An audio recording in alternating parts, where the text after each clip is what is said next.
ಪ್ರಿಯರಾದವರೇ, ಯೇಸುಕ್ರಿಸ್ತನ ನಾಮದಲ್ಲಿ ನಾನು ನಿಮ್ಮನ್ನು ವಂದಿಸುತ್ತೇನೆ. ಇದೊಂದು ಸುಂದರವಾದ ಸ್ಥಳ. ಇದು ಇಟಲಿ ದೇಶದಲ್ಲಿ ಆಲ್ಪ್ಸ್ ಪರ್ವತಗಳಿದೆ ಅಲ್ಲವಾ, ಸುತ್ತಲೂ ಕೂಡ ಪರ್ವತಗಳು. ಈ ಭಾಗದಲ್ಲಿ ಒಂದು ಚಿಕ್ಕ ಆಲಯವನ್ನು ನಿರ್ಮಿಸಿದ್ದಾರೆ. ಇದು 1744ರಲ್ಲಿ ಕಟ್ಟಲ್ಪಟ್ಟ ಆಲಯ ಎಂಬುದಾಗಿ ಹೇಳುತ್ತಾರೆ.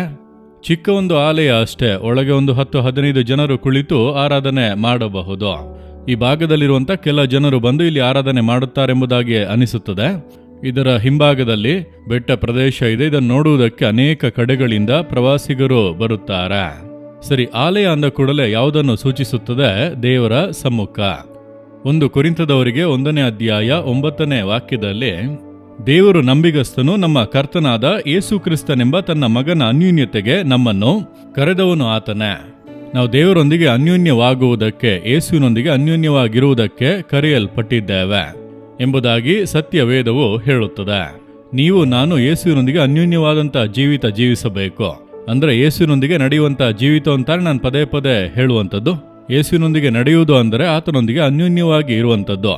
ಇಬ್ಬರು ನಡೆದುಕೊಂಡು ಹೋಗುವಾಗ ನೋಡಿರಿ, ಮಾತನಾಡಿಕೊಂಡೇ ಹೋಗುತ್ತಾರಲ್ಲ, ಅನ್ಯೋನ್ಯತೆ ಉಂಟಾಗುತ್ತದೆ. Fellowship with each other. ಆಗ ನಾವು ದೇವರಾದ ಯೇಸು ಕ್ರಿಸ್ತನೊಂದಿಗೆ ಅನ್ಯೋನ್ಯವಾಗುತ್ತೇವೆ, ಆತ ನಮ್ಮೊಂದಿಗೆ ಅನ್ಯೋನ್ಯವಾಗುತ್ತಾನೆ. ದೇವಾಲಯ ಇರುವುದು ಅದಕ್ಕಾಗಿಯೇ. ನಾವು ಆಲಯಕ್ಕೆ ಹೋಗುವುದು ಯಾವುದಕ್ಕಾಗಿ? ದೇವರೊಂದಿಗೆ ಅನ್ಯೋನ್ಯವಾಗುವುದಕ್ಕೆ. ಅಲ್ಲಿ ದೇವರು ನಮ್ಮೊಂದಿಗೆ ಮಾತನಾಡುವರು. ನಾವು ಪ್ರಾರ್ಥನೆಯ ಮೂಲಕ ದೇವರೊಂದಿಗೆ ಮಾತನಾಡುತ್ತೇವೆ. ಅನ್ಯೋನ್ಯವಾಗುವಂಥ ಸ್ಥಳವೇ ದೇವರ ಆಲಯ. ಆದ್ದರಿಂದಲೇ ನಾವು ತಪ್ಪದೆ ಆರಾಧನೆಗೆ ಹೋಗಿ ದೇವರನ್ನು ಆರಾಧಿಸಬೇಕು ಎಂಬುದಾಗಿ ಹೇಳಲ್ಪಟ್ಟಿದೆ. ಸರಿ, ಪ್ರತಿದಿನ ದೇವರೊಂದಿಗೆ ಅನ್ಯೋನ್ಯವಾಗಿರಬೇಕು, ಭಾನುವಾರ ಮಾತ್ರ ಅಲ್ಲ. ಹಾಗಾದರೆ ಪ್ರತಿನಿತ್ಯ ಮುಂಜಾನೆ ಸತ್ಯವೇದವನ್ನು ಓದಿ ಪ್ರಾರ್ಥಿಸುವಾಗ ದೇವರೊಂದಿಗೆ ಒಂದು ಅನ್ಯೋನ್ಯತೆ ಉಂಟಾಗುತ್ತದೆ. ಇಂದು ಯೇಸುವಿನೊಂದಿಗೆ ಮಾತನಾಡಿದ್ದೀರಾ? ಯೇಸುವನ್ನು ಸಂಧಿಸಿದ್ದೀರಾ? ಆತನೊಂದಿಗೆ ಅನ್ಯೋನ್ಯವಾಗಿದ್ದೀರಾ?